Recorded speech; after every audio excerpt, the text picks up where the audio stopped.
పుణ్యానికి పోతే అదేదో అయిందన్నట్లుగా మారింది బాలీవుడ్ నటుడు ఆమీర్ ఖాన్ పరిస్థితి. ఒక స్వచ్ఛంద సంస్థతో కలిసి ప్రజల్ని చైతన్యపరిచేందుకు ఉద్దేశించిన ప్రకటన ఇప్పుడు ఆయన మెడకు చుట్టుకున్నట్లయింది. నగర సమస్యల్ని పేర్కొంటూ ముంబై ప్రజలారా తప్పనిసరిగా ఓటు వేయండంటూ ఆమీర్ పిలుపునిచ్చారు. ఇదేం తప్పు కాదే, ఎన్నికల వేళ ప్రజల్లో చైతన్యం కలిగే మాట చెబితే కూడా తప్పేనా అంటే అవుననే చెబుతున్నారు.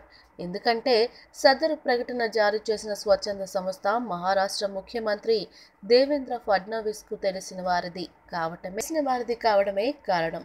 కాస్త అర్థమయ్యేలా చెప్పాలంటే ఈ ప్రకటన బీజేపీ వర్గాలకు చెందినది. విపక్షాల ఆరోపణ పోలింగ్ వేళ ఓటర్లను ప్రభావితం చేసేలా ప్రకటనలు జారీ చేయటం సరికాదు, అధికార పార్టీకి అనుకూలంగా ఉన్నట్లు చెబుతున్న ఈ ప్రకటనపై మహారాష్ట్ర కాంగ్రెస్ పార్టీ ఈసీకి ఫిర్యాదు చేయాలని డిసైడ్ అయ్యారు. అమీర్ నటించిన ఈ ప్రకటన ఫస్ట్ ఆర్గనైజేషన్ అనే సంస్థకు చెందినది.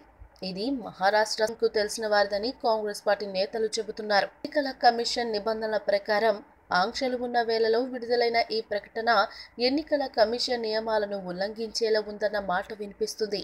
మరాఠీ పత్రికల్లో ప్రచురితమైన ఈ ప్రకటనను ఓటర్లను ప్రభావితం చేసే పనిలో భాగంగానే చేశారని కాంగ్రెస్ ఆరోపిస్తుంది. అంతేకాదు, ఈ వ్యవహారంపై విచారణ జరిపి చర్యలు తీసుకోవాలని ఈసీని కోరనుంది. మరి విషయాలన్నీ ఆమీర్ తెలిసే చేశారా లేదా అన్నది ఈసీ విచారణలో తేలనుందని చెప్పాలి. ఈ వీడియో మీకు నచ్చినట్లయితే సబ్స్క్రైబ్ చేయండి. ఫిలిమి స్టార్స్ బోలెడంత న్యూస్ బోల్డ్గా.